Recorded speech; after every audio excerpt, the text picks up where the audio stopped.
चलिए आज देखते हैं समाकलन विधि से गति का दूसरा समीकरण।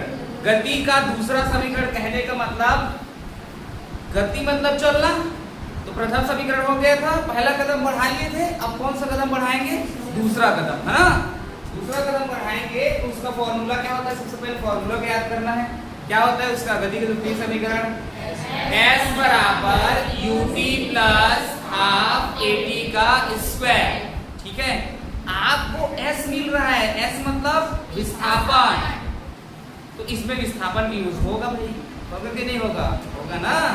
हाँ, और उसके बाद U कब यूज हुआ है? U मतलब क्या होता है? प्रारंभिक वेग। फिर A का भी यूज हुआ है, ut प्लस हाफ at का स्क्वायर, तो त्वरण का भी यूज हुआ है ना। अब बताओ, तुम लोग जब कभी भी हिंदी में लिखना चाहोगे उसका सामने का, तो क्या क्या करोगे? सबसे पहले तो प्रारंभिक वेग बोलोगे। माना कोई वस्तु जिसका प्रारंभिक वेग क्या है? u। कुछ समय पश्चात त्वरण a से गति करते हुए उसका अंतिम वेग क्या हो जाता है? v, और वस्तु का विस्थापन क्या हो जाता है? s। इतना लिखने आएगा? चलो तो फिर क्या लिखेंगे हम? सबसे पहले गति का द्वितीय समीकरण, जब देखो रे, गति का द्वितीय समीकरण, गति का द्वितीय समीकरण कौन सी विधि से? समाकलन विधि से। समाकलन विधि से ध्यान से समझना, कोई बात नहीं करेगा, एकदम ध्यान से समझना। सबसे पहले क्या लिखेंगे? माना कोई वस्तु, माना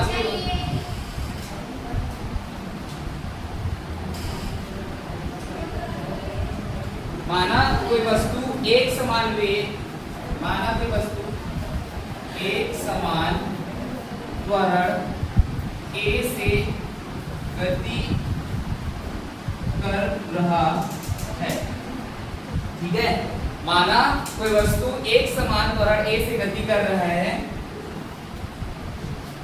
तब उसका लाक्षणिक वेग होगा, त्वरण नहीं ना, एक समान वेग, एक समान वेग v से गति कर रहा है, तब उसका लाक्षणिक वेग, लाक्षणिक वेग मतलब v रहेगा, है ना। लाक्षणिक वेग मतलब क्या रहेगा? v रहेगा। अब वेग बराबर क्या होता है? विस्थापन बटा समय। अब लाक्षणिक में हमेशा d बाई क्या लगेगा? dt। क्या लगेगा? d by dt। लाक्षणिक का यूज किया मतलब क्या लगेगा? d बाई dt, अर्थात t के सापेक्ष हो रहा है। वेग बराबर क्या होता है? विस्थापन बटा समय। तो विस्थापन को हम लोग ले लेंगे s। क्या ले लेंगे? s। x भी ले सकते हो, क्या लेंगे? x ले लो, x बेटर है। ठीक है, तो t के सापेक्ष परिवर्तन हो रहा है किसका? x का, और x क्या है अपना? विस्थापन। x क्या है अपना? विस्थापन। तो v लाक्षणिक वेग बराबर क्या हो गया? विस्थापन बटा समय। d बाई dt क्या बताता है? हमेशा परिवर्तन को। किसके सापेक्ष परिवर्तन हो रहा है? t के सापेक्ष परिवर्तन हो रहा है, इसका विस्थापन मतलब x का, है ना। अब यहां से देखना ध्यान से, ये dt इधर आएगा, आएगा ना, तो क्या हो जाएगा? v dt बराबर इधर क्या हो जाएगा? dx। हो गया। अब देखो v, क्योंकि समीकरण गति का प्रथम समीकरण क्या होता है बताओ? गति का प्रथम समीकरण का सूत्र बोलो। v बराबर u प्लस at, ये होता है। मान रखेंगे यहाँ पर v की जगह क्या रखेंगे? u plus at। हो गया। बाहर में कौन रहेगा? dt, बाहर में dx। अब इधर देखो, u प्लस at dt है, बराबर में क्या है? dx। ध्यान से समझना। अब लिखेंगे हम लोग उचित सीमाओं पर समाकलन करने पर, उचित सीमाओं पर समाकलन करने पर, ध्यान समझना। जब प्रारंभिक वेग क्या था? u, तो समय क्या था बेटा? t बराबर 0, है ना। ये ले लो, यहाँ बस मैं पढ़ा हूँ। t बराबर क्या है? 0। लो t बराबर, अब कुछ भी 1 सेकेंड हो गया, t t बराबर बदला समय, अंतिम वेग में वहां से यहाँ आ गया, अब वेग अंतिम हो गया तो वेग क्या हो जाएगा v। अब समय बदला तो प्रारंभिक वेग में क्या था, प्रारंभिक वेग u, समय क्या होगा 0। अब अंतिम वेग क्या होगा, तो फिर अंतिम वेग v, तो समय क्या रहेगा t बराबर t, समय क्या रहेगा t बराबर t। स्थिति भी तो बदलेगा, पहले में स्थिति में यहाँ था तो स्थिति को बोलते हैं xi मतलब इनिशियल पोजीशन, मतलब इस व्यक्ति का इनिशियल मतलब प्रारंभिक स्थिति होता है ना, प्रारंभिक स्थिति को इंग्लिश में क्या बोलते हैं, इनिशियल पोजीशन। क्या बोलते हैं, इनिशियल पोजीशन, xi था इसकी स्थिति। अब लास्ट में फाइनल पोजीशन चला जाएगा, अर्थात इसकी स्थिति क्या हो जाएगा xf, क्या हो जाएगा xf। अब जहां आपको x दिखेगा वहां इसको रखना है उचित सीमा में, नीचे से ऊपर नहीं जाने। t वाले की जगह में t वाले रखते हैं और b वाले की जगह में b और u रखते हैं, समाकलन करते हैं तो याद है कि नहीं, है ना। उसी प्रकार इसको जमाना है, जब प्रारंभिक वेग u था तो समय t बराबर क्या था 0, उसकी स्थिति क्या था xi मतलब प्रारंभिक स्थिति, एक था ना प्रारंभिक स्थिति मतलब इनिशियल पोजीशन। अब ये कौन हो जाएगा, फाइनल पोजीशन, लास्ट स्थिति ei हो गया। तो देखो इधर, अब इसमें उचित सीमा में समाकलन करोगे तो कैसे लिखोगे, इसको समाकलन करोगे ऐसे करके करोगे ना, क्या है अंदर में u प्लस at और ये क्या हो गया dt बराबर क्या है dx। अब ध्यान समझना, सबको अलग अलग करो, सबसे पहले तो सबको अलग अलग करो, u को अलग करेंगे, dt का अंदर पूरा करेंगे तो क्या होगा u dt प्लस इसका भी अलग करेंगे, क्या हो जाएगा at और क्या हो जाएगा dt बराबर क्या है dx, समाकलन क्या है dx। आप बताना बेटा यहाँ पर dt d के सापेक्ष समाकलन हो रहा है, t के सापेक्ष समाकलन हो रहा है, u बाहर निकलेगा क्या, निकलेगा ना, तो u को बाहर कर दो, अब क्या रहेगा dt बराबर, बताओ इसमें कौन बाहर निकलेगा, a निकलेगा कि t, कौन बोला t, dt के सापेक्ष हो रहा है ना, तो कौन बाहर निकलेगा a ना, t तो रहेगा, a बाहर निकाल दो, कौन रहेगा t और dt बराबर में क्या है dx। अब बताओ इसमें लगाओ तुम लोग कुछ चीज समझ लो, बताओ इसमें कौन सा लगाऊंगा, t वाला लगाऊंगा कि x वाला लगाऊंगा कि b वाला लगाऊंगा, जल्दी बताओ। हाँ t वाला है ना, तो 0 से कहां जा रहे हैं t, इसमें भी t वाला है ना, कहां जा रहे हैं 0 से t, इसमें कौन सा है जल्दी बताओ, dx है ना, आपको x वाला नहीं दिख रहा है, कौन लगेगा पहला कि इसको पहले नीचे में लिखूंगी, इसको प्रारंभिक को नीचे में लिखते हैं क्या, इनको प्रारंभिक कौन है xi को कहां रखेंगे नीचे, अर्थात ये xi हो गया और ये कौन हो जाएगा xf। प्रारंभिक स्थिति से अंतिम स्थिति, शुरू में 0 था तुम लोग का समय, अंत में क्या हो गया t, शुरू में 0 था तुम लोग का समय, अंत में क्या हो गया t। मैं बताया हूं ना, जिसके सापेक्ष हो रहा है उसी के समय में आपको रखना है हर चीज को। अब मैं ये तो नहीं रखता था x को यहाँ तो नहीं रखता, क्योंकि इसके सापेक्ष हो रहा है t के सापेक्ष, यहाँ x के सापेक्ष हो रहा है ना, देखो तो x वाली चीज को रखूंगा ना यहाँ, प्रारंभिक स्थिति से अंतिम स्थिति। आप जानते हो तुम लोग dt का समाकलन क्या होता है t होता है ना, dt का समाकलन क्या होता है t, dx का समाकलन क्या होता है, dx का समाकलन क्या होता है dy का, dz का, dt का क्या होगा, क्यों नहीं बोलते u हो गया। अब बताओ dt का समाकलन क्या हो गया t, 0 से क्या हो जाएगा, 0 से क्या हो जाएगा t प्लस a है। अब बताओ ये फॉर्मूला बन रहा है कि नहीं, x की पावर में n, x की पावर में n dx क्या होता है x की पावर में n प्लस 1 बटा n प्लस 1, तो t की घात 1 प्लस 1 बटा 1 प्लस 1, यही होगा ना, तो t की घात 1 प्लस 1 बटा क्या हो जाएगा 1 प्लस 1, क्या है 0 से t, यही ना, देखो 0 से t। अब dx का समाकलन क्या होता है, dx का समाकलन क्या होता है x, xi से xf, xi से xf। अब देखो यहाँ से u, अब पहले इसको रखूंगा कि इसको, ऊपर वाले को रखूंगा कि नीचे वाले को, ऊपर वाले पे रखेंगे t की जगह क्या रखेंगे t, क्या लगाते हैं बीच में, क्या क्या लगाते हैं बीच में, टी की जगह में किसको रखूंगा, ये प्लस ए। अब टी घात कितना है, एक और एक कितना हो गया, 2, नीचे में भी कितना हो गया, 2, 0 से t बराबर। इसमें बताओ ऊपर वाले को रखूंगा कि नीचे वाले को, ऊपर वाले को मतलब x f रखूंगा, बीच में क्या लगाऊंगा, माइनस, किसको रखूंगा, xi। ये हुआ। अब इसके बाद देखिए u, अब t बस बचेगा इसमें प्लस a, 1/2 बाहर निकाल दो इसको, 1/2 को बाहर निकाल दो। अब t की जगह में किसको रखोगे, तो t की घात कितना हो गया, बीच में क्या रखेंगे, माइनस। अब t की जगह में क्या रखूंगा, 0 का क्या हो गया, स्क्वायर बराबर में xf माइनस क्या आ गया, xi। ये हुआ। अब यहां से देखना ut का अंदर पूरा कर दो, तो u और t प्लस a। अब 1/2 पूरा गुणा करें, 1/2 a t का स्क्वायर होगा, ये 0 क्या हो जाएगा, 0 बराबर क्या बचा अपने पास, xf माइनस xi। बताओ अंतिम स्थिति माइनस प्रारंभिक स्थिति को क्या लिखते हैं, विस्थापन लिखते हैं ना। यहाँ से प्रारंभिक में गया, देख लो सूत्र में देख लो, अंतिम स्थिति माइनस प्रारंभिक स्थिति पहले ही खाया था, अंतिम माइनस प्रारंभिक कर दें क्या है, विस्थापन। अंतिम माइनस प्रारंभिक करेंगे क्या आएगा, विस्थापन। अर्थात xf माइनस xi बराबर क्या होता है, s। क्या होता है, s। क्या होता है, s।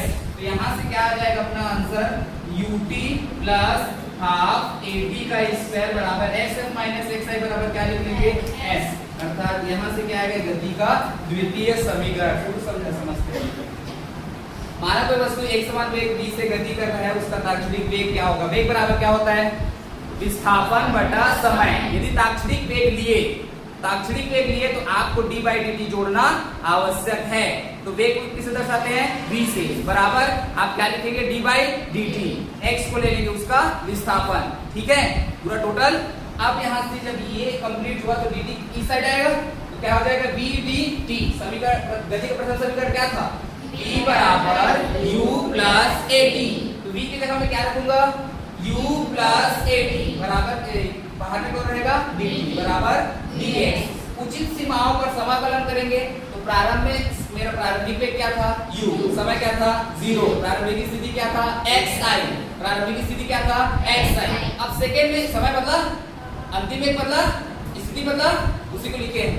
अंतिम वेग क्या हो गया, v, समय क्या हो जाएगा, t बराबर t। अब अंतिम स्थिति क्या हो जाएगा, xf। आया समझ में। यहाँ से उचित सीमा में समाकलन करेंगे तो बाकी क्या है, आपस बनाते हैं, ठीक है, u प्लस at और dt बराबर में dx। अब dt का अंदर गुणा करूंगा, अलग अलग किया हो ना, u क्या हो जाएगा, dt, ये dt u से गुणा करेंगे तो इसको अलग अलग कर दिया, u dt plus at dt हो गया बराबर, ये क्या हो गया, dx। अब यहाँ से किसके सापेक्ष समाकलन हो रहा है, t के सापेक्ष। अब t के सापेक्ष हो रहा है तो t ही होगा उसका समाकलन होगा, बाकी जो होगा उसको क्या करते हैं, बाहर। तो कौन बाहर होगा, u को बाहर करते हैं, क्या बचेगा अंदर में, dt। किसके सापेक्ष हो रहा है, शुरू में प्रारंभिक समय क्या था, 0, अंतिम क्या हो गया, t प्लस इसमें कौन बाहर निकलेगा, a। इसका प्रारंभिक समय क्या था, अंतिम समय क्या था, t dt हो गया बराबर। अब बताओ इसमें dx है तो इसका प्रारंभिक स्थिति क्या था, xi, अंतिम स्थिति क्या था, xf। dt का समाकलन क्या होता है, t, और t का इसका समाकलन क्या हो जाएगा, t घात 2/2, 0 से t। बाकी समझ में आया।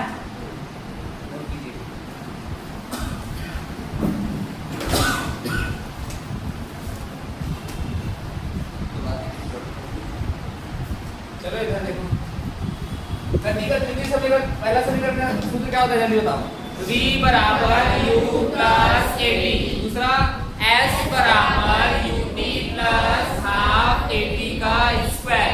पहला गति का समीकरण किस सूत्र से बना था, ताक्षणिक त्वरण। किस सूत्र से बना था, ताक्षणिक त्वरण। दूसरा गति का समीकरण ताक्षणिक वेग, और तीसरा गति का समीकरण भी बनेगा ताक्षणिक त्वरण से, याद रखना। अब समाकलन विधि के सामान्य विधि का याद करो। सामान्य विधि में कौन सा सूत्र लगा था, त्वरण बराबर वेग में परिवर्तन बटा समय। दूसरा में कौन सा लगा था, औसत वेग। तीसरा में क्या लगा था, दोनों को हम लोग यूज किए थे, प्रथम और दूसरा को, ऐसे याद किया जाता है। उसके बाद समाकलन विधि में फर्स्ट में कौन सा सूत्र याद किए थे हम लोग, ताक्षणिक त्वरण। उसका भी त्वरण है, प्रथम में अब इसका भी त्वरण है, बट इसमें कौन सा है, ताक्षणिक त्वरण। उसमें क्या था, सिर्फ त्वरण। त्वरण बराबर वेग में परिवर्तन बटा समय। यहाँ ताक्षणिक त्वरण का लगेगा। सेकंड में कौन सा लगा, ताक्षणिक वेग। कौन सा लगा, ताक्षणिक वेग। वहां सेकंड में कौन सा लगा था, औसत वेग लगा था ना, औसत वेग। इसमें कौन सा लगा, ताक्षणिक वेग। ऐसे याद किया जाता है। उसके बाद लास्ट में किसका किसका यूज किए थे, प्रथम और दूसरा को। इसमें प्रथम और दूसरा को यूज नहीं करना है, इसमें ताक्षणिक त्वरण का ही यूज करना है। ताक्षणिक त्वरण बराबर क्या होगा, वेग dv अपॉन dt, क्योंकि वेग बटा समय, तो dv अपॉन क्या कर देंगे, dt। ताक्षणिक त्वरण का सूत्र क्या होता है, dv अपॉन dt। ये बराबर क्या हो जाएगा, dv अपॉन dt। v क्या है, वेग, और t क्या है, समय। तो समय के सापेक्ष परिवर्तन हो रहा है कौन, वेग। समय के सापेक्ष परिवर्तन हो रहा है कौन, वेग। तो त्वरण बराबर, ताक्षणिक त्वरण बराबर क्या हो जाएगा, फिर लिखेंगे माना कोई वस्तु, क्या लिखेंगे, माना कोई वस्तु, कैसे, एक समान, क्या लिखेंगे, एक समान त्वरण। एक समान त्वरण ए से क्या कर रही है, गति कर रही है, गति कर रही है। तब फॉर्मूला क्या होता है इसका, ताक्षणिक त्वरण बराबर क्या फॉर्मूला होता है, ताक्षणिक त्वरण क्या होता है, जल्दी बताओ, क्या होता है, a बराबर होता है dv अपॉन में dt। ये होता है, क्या होता है, dv अपॉन में dt। आप ध्यान से समझना, मैं जबरदस्ती जोड़ रहा है ना, लेकिन उसको हम कटा, मैं पिछले साल बताया था, जब जबरदस्ती जोड़ता था किसी भी चीज को तो उसको कटा भी देते थे तो वही आता था, है ना। तो यहाँ देखना a बराबर, यदि मैं इसको dv अपॉन dx लिखूं, ऊपर में dx अपॉन dt लिखूं, बताओ ऐसी बनेगा कि नहीं, बनेगा कि नहीं, जल्दी बताओ। वैसे भी ये और ये कर जाएगा, dv अपॉन क्या आ जाएगा, आएगा ना। तो क्या इस प्रकार लिख सकते हैं, अब क्यों लिखा हूं बताऊंगा। तो dx ये क्या हो गया, dx। इतना दूर तक आए समझ में। अभी निकाले थे dx अपॉन dt बराबर, फॉर्मूला क्या होता है देखो, अभी तुरंत देखो, dx अपॉन dt बराबर v होता है कि नहीं बताओ, होता है कि नहीं बताओ। तो इसके जगह पे क्या लिखेंगे, v लिख सकते हैं, क्या लिखेंगे, v। a बराबर हो जाएगा यहाँ dv अपॉन में क्या हो जाएगा, dx इनटू क्या लिख देंगे यहाँ, समझ में आया, dx इधर जाए, कहाँ जाएगा, इधर। तो क्या हो जाएगा, a dx बराबर क्या बचा अपना, v और dv, ये बचा। अब उचित सीमा में समाकलन करने हैं, तो आपने पास x है तो xi और xf का यूज होगा कि नहीं, होगा कि नहीं। अपने पास v है तो प्रारंभिक वेग और अंतिम वेग का यूज होगा कि नहीं, होगा ना, समय तो रहेगा ही। तो यहाँ जब प्रारंभिक वेग u, समय क्या रहेगा, t बराबर 0, प्रारंभिक स्थिति क्या रहेगा बेटा, xi, प्रारंभिक स्थिति क्या रहेगा, xi। सेम से नीचे जब अंतिम वेग, जब क्या हो गया, अंतिम वेग क्या होगा, समय क्या होगा, t बराबर t, और अंतिम स्थिति क्या होगा, हाँ गुड, अंतिम स्थिति क्या होगा, x है। अब उचित सीमा में समाकलन करें, क्या करेंगे, उचित सीमाओं में क्या करने पर, समाकलन करने पर समाकलन करूं, क्या लिखूंगा, a dx बराबर क्या लिखूंगा, v dv। अब बताओ यहाँ a बाहर निकलेगा, अब बताओ dx इस वाले को रखूं कि इस वाले को, कि इस वाले, xi से xf को रखूं नीचे ऊपर में, इसको रखूं कि इसको रखूं, बताओ, xi से xf अर्थात प्रारंभिक स्थिति से अंतिम स्थिति। बताओ इसमें वेग वाले को रखूंगा कि समय वाले को, इसको रखूंगा, वेग वाले को रखूंगा। प्रारंभिक वेग क्या था, u, अंतिम वेग क्या था, v। अब बताओ इसमें कौन बाहर निकलेगा, a बाहर निकलेगा कि नहीं, किसके साथ x समाकलन हो रहा है, x के साथ, है क्या x, तो कौन बाहर निकलेगा, a बाहर निकाल दो भाई। यहाँ से a को बाहर निकाल दिए, क्या बचा अपने पास, dx, यहाँ क्या था, xi और xf बराबर क्या है, आगे में समाकलन v dv क्या था b से u। बताओ ये v घात 1 है ना, अब किसके सापेक्ष समाकलन हो रहे हैं, v के सापेक्ष, तो v बाहर निकलेगा क्या, निकलेगा क्या नहीं। इसका फॉर्मूला क्या हो जाएगा बेटा, समाकलन x की पावर में n dx क्या होता है, x की पावर में n प्लस 1 बटा n प्लस 1। तो यहाँ से dx का समाकलन क्या होगा, dx का समाकलन क्या होगा, बताया था ना, dx का समाकलन क्या होगा x, तो x आ गया, xi और x है बराबर, इसका समाकलन क्या होगा, b की घात 1 प्लस 1 बटा 1 प्लस 1, यही होगा। नीचे में क्या आ जाएगा b और u। अब बताना बेटा a है तो इसको पहले रखो ना, इसको सॉरी प्रारंभिक स्थिति से अंतिम स्थिति, प्रारंभिक स्थिति से अंतिम स्थिति। आप देखो इधर यहाँ क्या हो जाएगा, इसको पहले रखूंगी, इसको xf को पहले रखूंगा कि xi को xf फाइनल पोजीशन माइनस, पहले xi को रखूंगा xi बराबर, इसमें क्या हो जाएगा b की घात 2 बटा क्या हो जाएगा 2 u से v। अब बताओ यहाँ a, इसके बराबर क्या होता है, आपको बताया हूँ क्या होता है s होता है ना, क्योंकि xf माइनस xi बराबर क्या होता है s। यहाँ क्या आ जाएगा s बराबर क्या हो गया, यहाँ से 1 बटा 2 बाहर निकाल दूं। अब बताओ b के जगह हम इसको रखूंगा कि इसको b को, तो b की घात कितना हो गया 2, बीच में क्या रखूंगा, फिर क्या रखूंगा u की घात क्या हो जाएगा 2, इसके जगह हम एक बार इसको रखते हैं, फिर बीच में क्या रखते हैं माइनस, फिर उसके बाद u b के जगह हम क्या रखेंगे u। समझ में आया, यहाँ से क्या हो जाएगा as बराबर 1 बटा 2, 2 को इधर लाऊं क्या बचेगा इधर, सॉरी यहाँ b square minus u square, 2 इधर आएगा क्या हो जाएगा 2as b square minus u square, और इधर आएगा बताओ u स्क्वायर आएगा कि v स्क्वायर, क्या हो जाएगा 2as प्लस u का स्क्वायर बराबर v का स्क्वायर। जमा दे इसको, क्या हो जाएगा v का स्क्वायर बराबर u का स्क्वायर प्लस 2as। ये कौन सा समीकरण है, गति का तृतीय समीकरण। कुछ नहीं किया हूँ, ताक्षणिक त्वरण का सूत्र लिया हूँ, क्या होता है त्वरण बराबर dv अपॉन dt। तो अब जबरदस्ती यूज किया हूँ, dx by dx जोड़ दिया हूँ ऊपर नीचे में हो गया।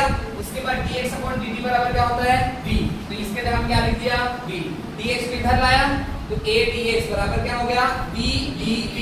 अब जब प्रारंभिक में q होगा तो समय क्या होगा, और प्रारंभिक स्थिति अंतिम में क्या होगा, समय क्या होगा, और अंतिम स्थिति क्या हो जाएगा उसका, उसी सीमाओं में समाकलन करेंगे, दोनों पक्षों में क्या कर देंगे समाकलन। बताओ यहाँ x वाला है तो कौन यूज होगा xi से xf, a क्या हो जाएगा बाहर, यहाँ से u प्रारंभिक वेग से कौन हो जाएगा अंतिम वेग। अब बताइए dx का समाकलन क्या होता है x, v का समाकलन क्या हो जाएगा v घात 2 बटा 2, मान रखेंगे xi से xf, मान रखेंगे u से v, क्या आ जाएगा ये गति का द्वितीय समीकरण। समझ में आया, हाँ तो कीजिए जल्दी से।